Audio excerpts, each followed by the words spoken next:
Shanhu, as the saying goes, Shu An Dacheng, is a native of Chongqing, Sichuan province. My father was a titan, long dead. His brother's name is 20%. He's still young. Osaki married a daughter-in-law named Coral, and she was a beautiful woman. But Taisei's mother, Shen, was unconscionable, unkind, and abusive to the Coral. But the Coral's face had no complaints.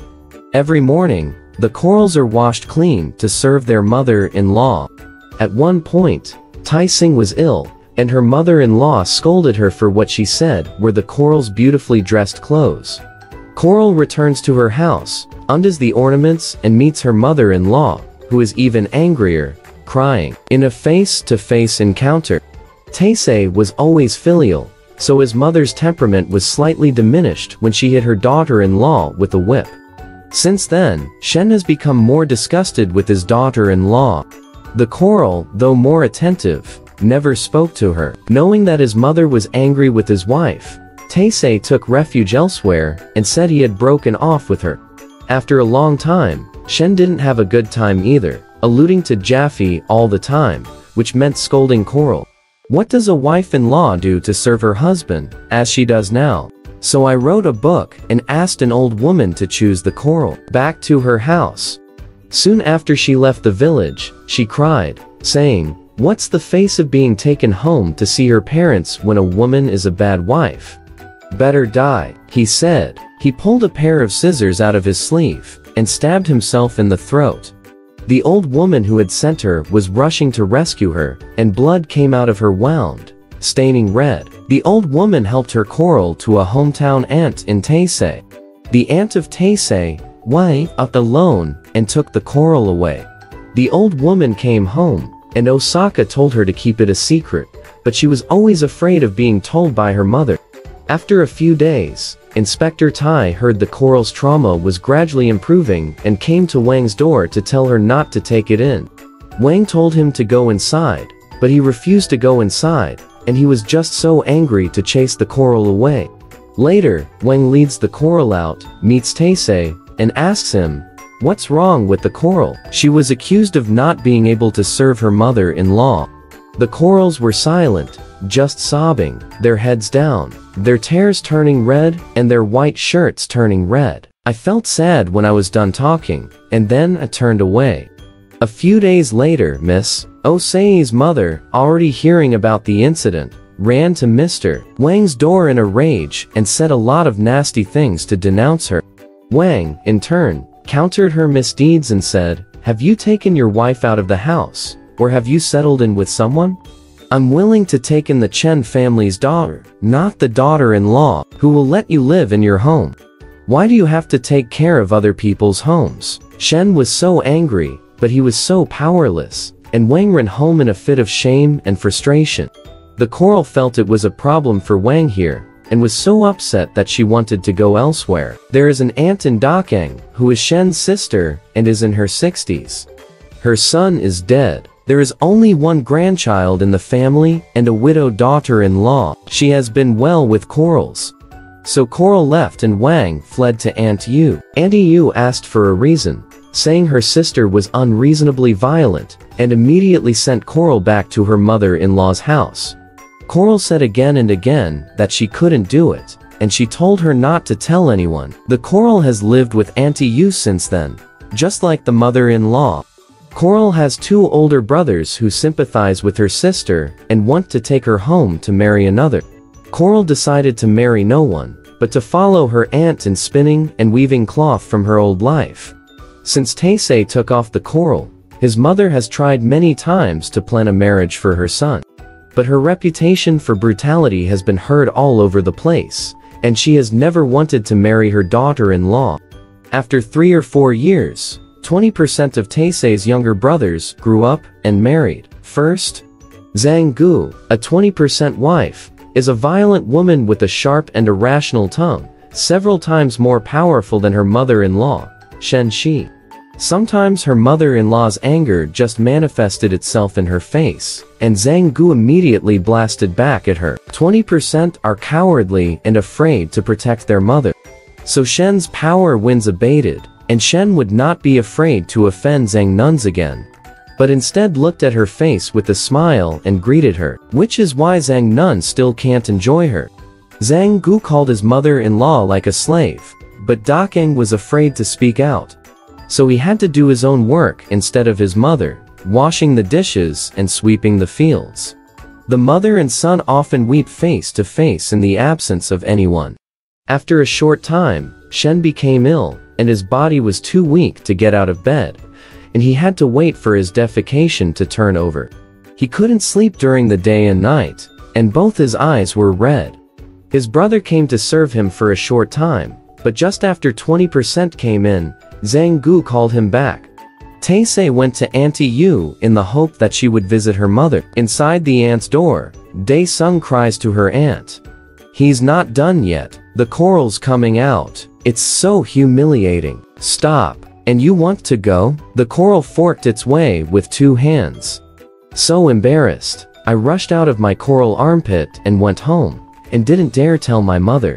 Soon after, Aunt Yu came to the family, and Shen was happy not to let her go back. Since then, Aunt Yu hasn't sent anyone to bring her something delicious. Auntie Yu asked the visitor to send a message to the widow and daughter-in-law, saying, "You can't go hungry here. Don't send anything like this again."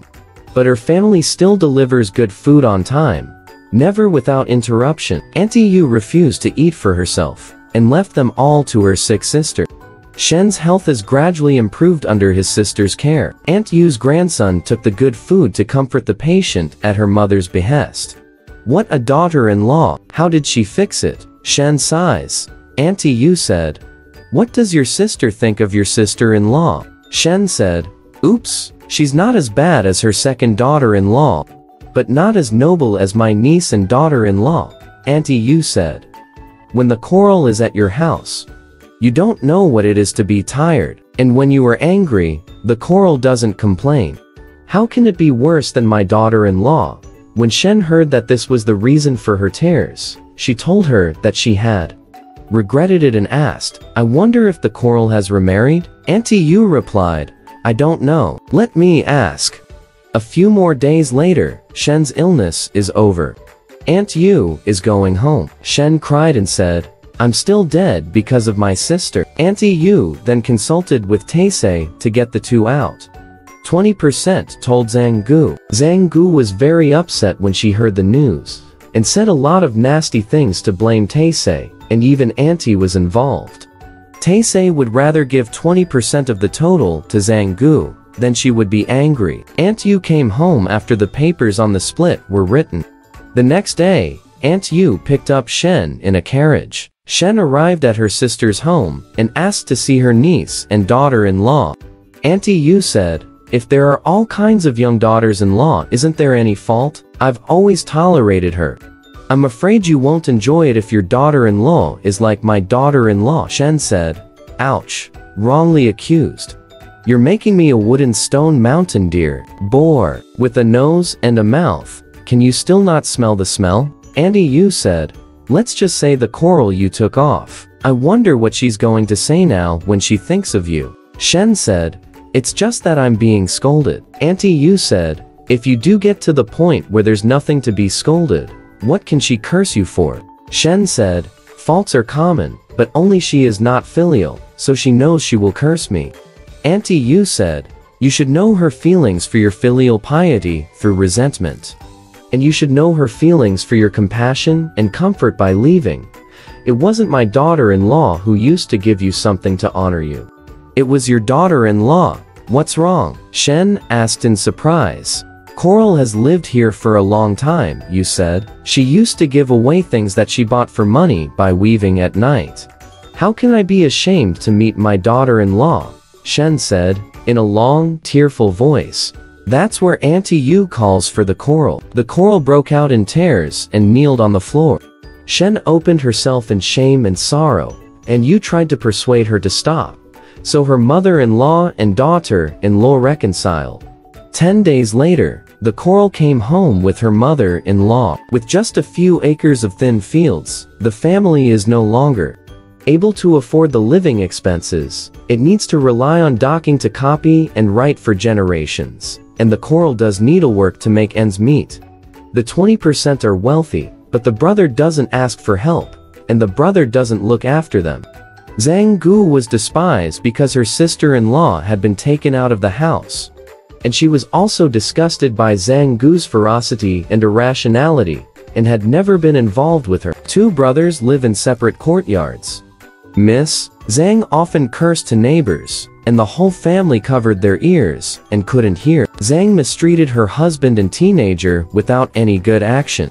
One day, she couldn't stand the abuse and hanged herself. Her father sued Zhang Gu at the court, and 20% of them took the place of their daughter-in-law to explain the situation to each other. They were beaten up, and Zhang Gu was detained. Daisei's efforts to clear her joints and make her feel better were ultimately not exonerated. Auntie Zhang was tortured by the Kenji, and the flesh on her 10 fingers fell off. The prefectural officer was greedy, violent, and had a great appetite for blackmail. 20% borrowed Yoshida's money as collateral. If they paid it up, the couple were released and returned home. But creditors are pushing for debt to be repaid day by day. There was no way. 20% of them sold Yoshida to Ren Weng of their village. Ren Weng told Taisei to sign the papers because half of these 2 fields were ceded by Taisei. When Dacheng arrived at Ren's house, Ren Weng suddenly met him and said, "I am Anju. Who is Ren? Dare to buy my family property?" I looked at Taisei and said, "The underworld appreciates your filial piety, so I've been asked to come back for a moment to see you. Please save my brother." "Mr. Tai said in tears, listening only to his father's voice. He said, "This bitch is not worth pity. You go home and fix the silver and redeem my sweaty home." Taisei said, "How can we get so much silver when our mother and son can only live on their own?" My father's voice replied, "There's silver under our purple vera tree that we can take out and use." Dacheng wants to ask him again, and Ren Weng is no longer speaking. He wakes up later, wondering what he has just said. Taisei came home and told his mother truthfully, and her mother didn't believe much either. As soon as Zhang Gu heard about this, she had already led several people to dig the silver cellar. It was 4 or 5 feet deep, only to see bricks and stones, no silver hidden, and went back disappointed. When Dacheng heard that Zhang Gu had gone to dig the silverware cellar, he told his mother and wife not to look. Knowing she hadn't dug it up, Shen sneaked in to see it, only to see some bricks and stones mixed into the earth, and return. Coral then went there, only to see silver ingots with white flowers. She shouted out for validation, and silver. Dacheng thought this was his father's legacy and could not bear to take it personally, so he called on 20% to divide it equally. The number of silver ingots is split evenly into 2, with the brothers each carrying a bag and taking it home. 20% and Zhang Gu checked the amount of silver together, opened the bag, and looked at it. It was filled with bricks and tiles, and the 2 people were surprised.